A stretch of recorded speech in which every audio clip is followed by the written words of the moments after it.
So was it purely by reputation that this was organised, or was there an overall body that was in charge of actually organising all of the wagons? Well, at the start, it was just the guilds. The council got involved later on, and they got to check the thing, a bit like they had an assize for ale to check the quality of the ale. So they had a register for the plays, but it wasn't written down for quite some time.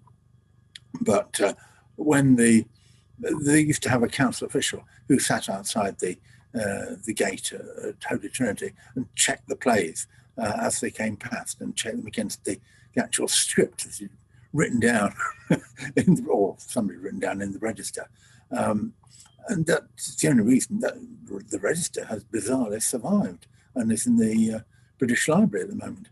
But that's the only reason we have the text of the plays, because all the individual guild copies have been lost. The plays themselves are put on by the guilds. They were fined by the city council if they were a bit late coming along, or if they weren't up to snuff. There are various records of fines being handed out.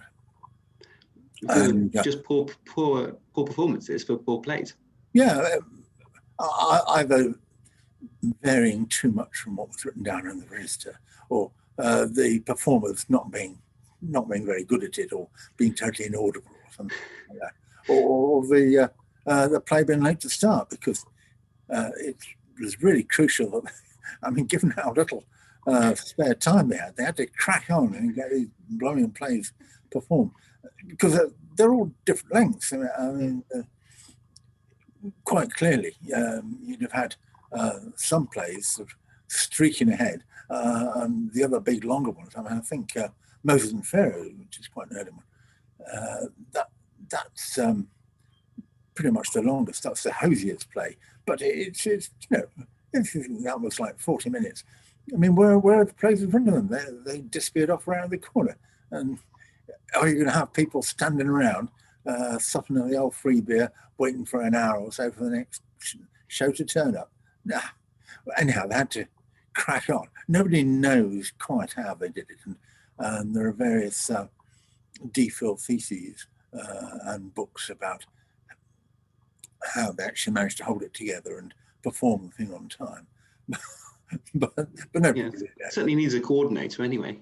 Well, the city council used to coordinate the start, and I mean, my guess is that actually the best view of it all are actually the church towers.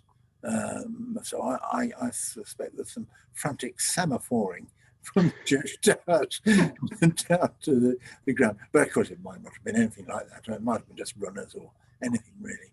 So who knows?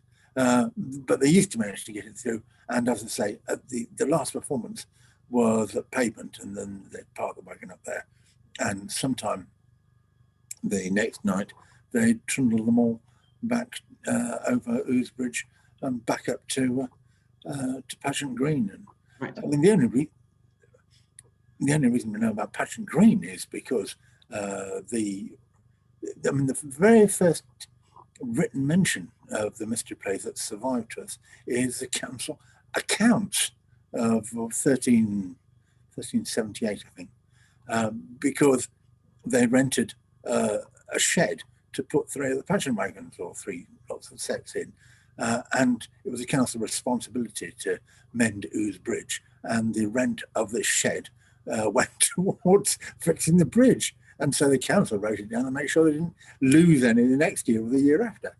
So bizarrely, by this roundabout means, we know that there must have been mystery plays, because the council was charging them for keeping the wagons there. So Simon, thank you very much. Thank you very much for talking to me today.